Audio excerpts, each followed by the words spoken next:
کہ سعودی عربیہ نے پاکستان کے ساتھ ایک ڈیفینس پیکٹ سائن کیا ہے اور بڑے معروف دانشور بھی ہیں، صحافی بھی، انہوں نے کل ٹویٹ کیا احمد میر صاحب نے کہ کئی گنا بڑے بھارت کو 7 گنا فرانسی ٹیکنالوجی رافائل یہ وہ اور اسرائیلی اسلحہ تھا اس کے پاس، دنیا کے جدید ترین تھا نا اتنا، اسرائیل کا بھی اور فرانس کا بھی اور رشیا کا بھی، 3 ممالک کیا اس کے پاس اسلحہ اور جدید ترین، اور اس کے باوجود اس نے پاکستان ٹیک نہیں سکا۔ جیسا پرانی کہاوت ہے نا کہ بندوق چاہے جتنی اچھی ہو، چلانے والے کا جو ہے نا دل اور مسئلہ چلانے والے کا ہے۔ دنیا نے اعتراف کیا پاکستان کی طاقت کا اور چلیے بہادری کا۔ خوش آئند بات ہے، کم سے کم کسی ایک شعبے میں تو پاکستانی لیڈ کر رہے ہیں۔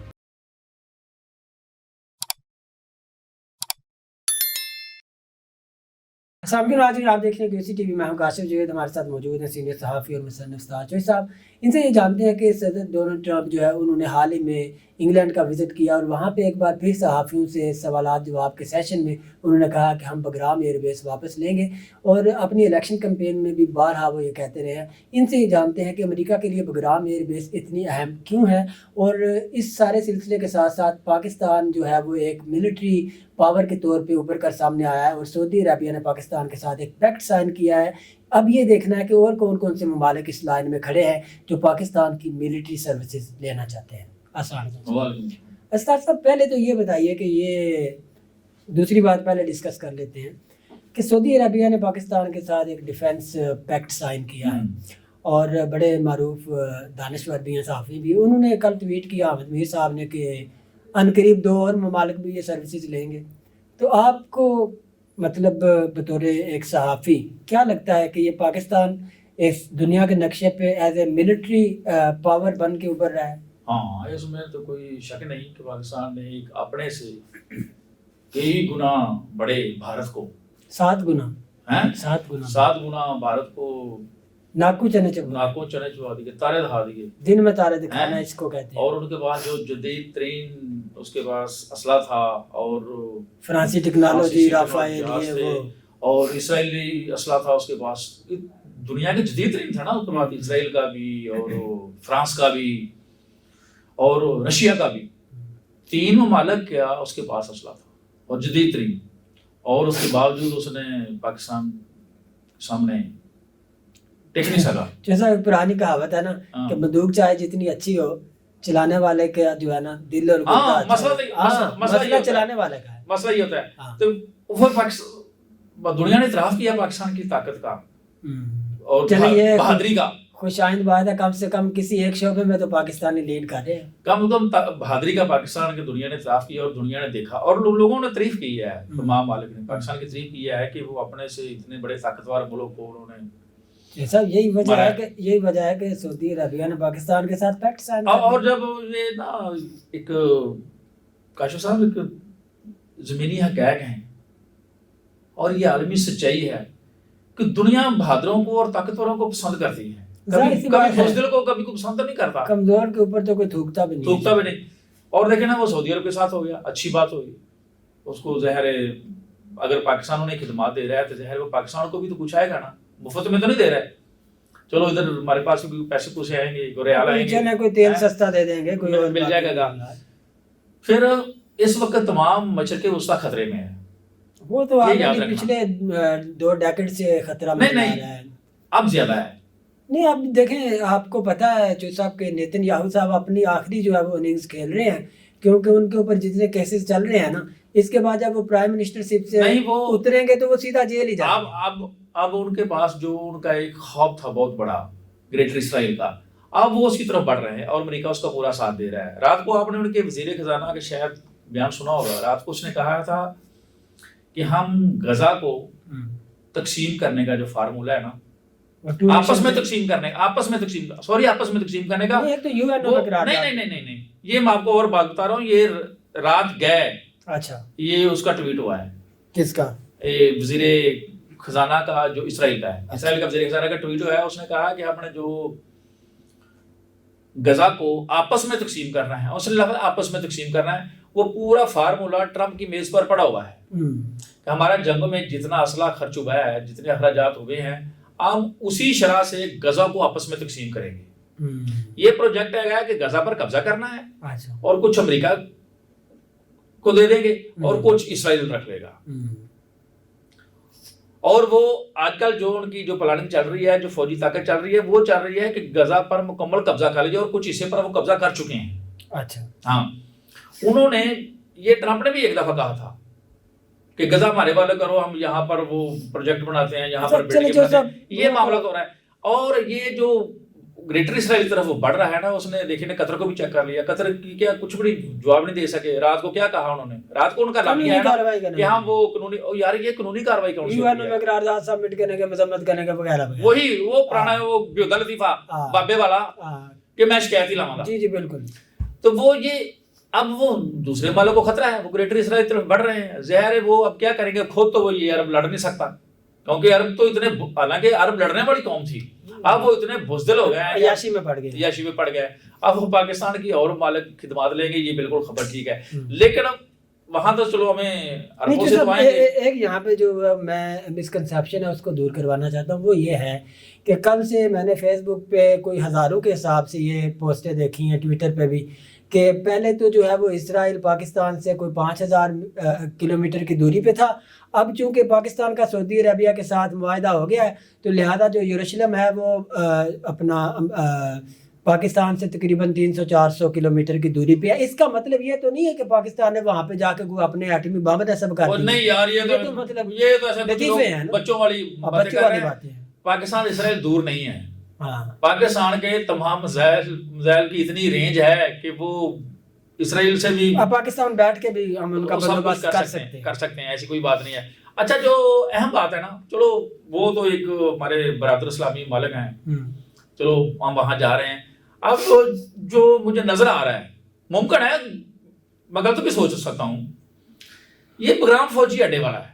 اچھا, کہیں امریکہ پاکستان سے, امریکہ بھی پاکستان سے یہ سروس نہ حاصل کر لے کہ ہمیں بگرام فوجی اڈا خالی کرانے کے لیے ہماری مدد کرو.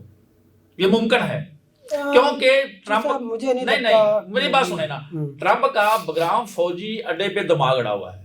وہ اپنے کو پتہ ہے کہ جب وہ الیکشن کمپین میں بھی اس نے بار بار ذکر کیا, اور پھر جب وہ پریزیڈنٹ منتخب ہوئے تو جو پہلی کابینہ کی میٹنگ تھی, اس میٹنگ میں انہوں نے کہا کہ یہ بگرام فوجی اڈا ہمیں خالی نہیں کرنا چاہیے تھا, ہمیں چاہیے تھا. لیکن کل یہ جو تازہ ترین ہوا ہے نا اس کا بگرام فوجی اڈے کا, وہ کل ہوا ہے کہ جب وہ برطانوی وزیر اعظم کے ساتھ مشترکہ پریس کانفرنس کر رہے تھے, تو اس مشترکہ پریس کانفرنس میں ٹرمپ نے کہا کہ ہم بگرام فوجی اڈا خالی کرانے جا رہے ہیں. اور وہ ایک دم جب انہوں نے یہ بات کہی تو وہ برطانوی وزیر اعظم نے ایک دفعہ بکھلا گئے, پریشان ہوا کہ یہ بات یہاں, یہ مشترکہ پریس کانفرنس ہمیشہ ہوتی ہے کہ جو آپس میں آپ نے کوئی اگریمنٹ کیا ہے, آپس میں جو باتیں اس کی ہوتی ہے نا. یار بگرام فوجی اڈا وہاں کہاں سے آ گیا اس پریس مشترکہ پریس کانفرنس, وہ ایک دم بکھلا گیا. آپ نے تصویر دیکھی ہوگی شاید, ان ایکسپیکٹڈ سی بات تھی نا ہاں, وہ کر رہے ہیں. جب تک مجھے لگتا ہے یہ بگرام فوجی اڈا کرانے کے لیے ٹرمپ کا دماغ اڑا ہوا ہے, وہ اس کو خالی کرانے کے لیے بار بار اس بات کا کہہ رہے ہیں, لیکن خالی کرانے کے لیے جو ہے وہ ظاہر سی بات ہے پاکستان کے تعلقات افغانستان سے کوئی اچھے نہیں ہے. تاریخ اٹھا کے نہیں مزید بگڑے گے, اگر کبھی نہیں بگڑ تو اب بھی رہے ہیں. آپ بھی دیکھیں نا, پاکستان بہت کچھ ہو رہا ہے کے پی کے میں, اور جو کے پی کی گورنمنٹ ہے وہ بھی حکومت کو بار بار کہہ رہی ہے کہ آپ ان کے ساتھ طالبان کے ساتھ مذاکرات کریں, ورنہ انہوں نے ایک جرگہ تشکیل دیا ہوا ہے کہ ہم وہاں پر جرگہ بھیج کر ہم خود یہ معاملات حل کرتے ہیں جو افغانستان کے ساتھ ہو رہے ہیں. روز دیکھیں نا, روز دہشت گردی بھی ہو رہی ہے, اور بارڈر پر آئے دن وہ دہشت گرد مارے بھی جا رہے ہیں, اور فوجی بھی شہید ہو رہے ہیں. حالات تو اب بھی اچھے نہیں چل رہے. اگر ٹرمپ پاکستان کی یہ بھی خدمات لیتا ہے کہ حالات تو پہلے ہی خراب ہے, چلو یہ کریں, تو میرے خیال ہے یہ بھی بڑی سروس ہے. اور پہلے بھی ہم امریکہ کو 2 دفعہ یہ سروس فراہم کر چکے ہیں, افغانستان والی 2 دفعہ میرا کی 2 دفعہ کی ہے, تو بڑے ڈالر آئے تھے, تو ممکن ہے اب بھی ڈالر آ جائے, کیونکہ بگرام اس بیس کے ساتھ ایک دفعہ مرحوم جنرل ضیاء الحق صاحب کی قیادت میں, اور دوسری دفعہ مرحوم جنرل مشرف صاحب کی. ممکن ہے کہ اب پھر یہ ڈونلڈ ٹرمپ کی طرف سے آ جائیں, کیونکہ میرا خیال ہے جو صاحب وہ اتنا بلنٹ آدمی ہے, وہ جب کہتا ہے نا کہ میں یہ کام کروں گا وہ کر گزرتا ہے. وہ امریکہ کی تاریخ میں ڈونلڈ ٹرمپ پہلا ایسا صدر ہے جس نے جب پہلی دفعہ وہ صدر بنا تھا اس نے کہا تھا کہ میں جو ہے وہ امریکہ کا جو سفارت خانہ ہے نا وہ یروشلم میں لے کے جاؤں گا. ٹھیک ہے, وہ لے کے گیا. نہیں یہ بھی باقیوں نے پرامس کیا وہ چلو ہی کین ڈو اٹ.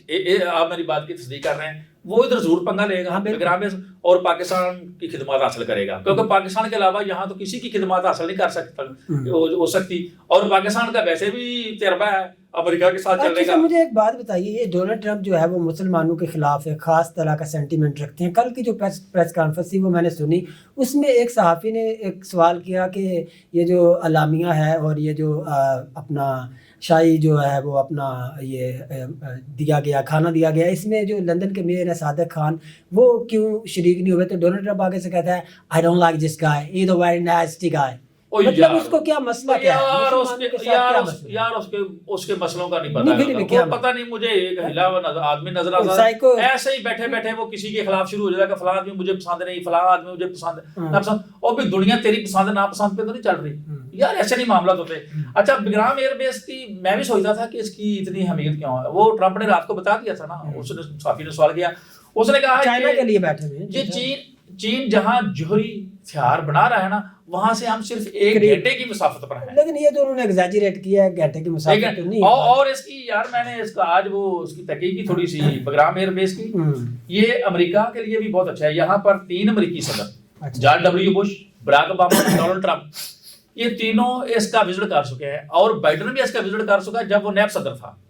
یہ جناب سوویت یونین نے 1950 میں اس کو قائم کیا تھا, سوویت یونین نے. اس کے بعد اب روس بنا نا, سوویت یونین نے 1950 میں اس فوجی اڈے کو بنایا تھا اور 2001 میں امریکہ نے اس پر قبضہ کیا, یعنی کہ ہمارے مرشد پاک اسٹالن. ہاں دو آپ کے میرے آپ کے 2001 میں امریکہ نے اس پر قبضہ کیا. یہ ہے جناب 77 مربع کلومیٹر, اتنا بڑا ہے یہ ایئر بیس ہے, اور یہاں پر اتنی زیادہ بیرکس ہیں, یہاں پر 10,000 سے زیادہ فوجی رہائش اختیار کر سکتے, اتنا بڑا ہے. اس کی جو یہ دنیا کا سب سے مضبوط ترین اس کا رن وے ہے جو کنکریٹ اور سٹیل سے بنا ہوا ہے. اچھا, وہ ٹرمپ یہ ساری چیزیں جب پڑھتا ہے نا, اس میں پیسے لگے ہوئے ہیں بھائی, اس کو پتہ چلتا ہے نہیں, یہ اس نے بنایا تھا, میری جان سوویت یونین نے بنایا بعد میں لیکن اس کو یہ پسند بہت ہے. نہیں پسند بہت ہے کیونکہ جو ہے وہ بعد میں سینکڑوں کلومیٹر طویل اس کی جو باؤنڈری والا ہے, اور یہاں کو آدمی داخل نہیں ہو سکتا. یار وہ اتنا جدید ترین ہے, کمال کا وہ یہ ایئر بیس ہے. تو ابھی پروگرام میں ٹائم زیادہ ہو رہا ہے, نہیں آپ مجھے بتائیں. میں یہ کہتا ہوں نہیں ویسے یہ تو ہے نا, اگر ہمیں وہاں سے اتنے زیادہ ریال مل سکے ادھر ڈالر ملیں گے, پاکستان امیر تو ہو رہا ہے نا, ایسے تو آئے وہ اشرافی امیر ہوگی, میری اور آپ کی صحت پہ کوئی اثر نہیں پڑتا. بہرحال ہمیں یہ چاہیے کہ جو ہے وہ اپنے جو ملک کے مفادات ہیں ان کو مد نظر رکھ کر اپنی خارجہ پالیسی کو آگے بڑھائیں. لیکن مجھے یہ لگتا ہے کہ ڈونلڈ ٹرمپ جو ہے وہ اگر اس کو لینا ہوا بگرام ایئر بیس واپس, تو جیسے انہوں نے طالبان کو دیا تھا ویسے وہ واپس بھی لے سکتے ہیں, کیونکہ he is a very blunt guy and he is a very کیا اس کو کہتے ہیں اردو میں, وہ جو کہتا ہے وہ کر گزرتا ہے. تو آپ یہ دیکھتے ہیں کہ ڈونلڈ ٹرمپ صاحب کے پاس صرف اور صرف 3 سال بچے ہوئے ہیں, وہ اپنی باتوں کے اوپر عمل درآمد کر پاتے ہیں یا کہ پھر صرف زبانی جمع خرچ کرتے ہیں. اپنا بہت خیال رکھیں. اللہ حافظ.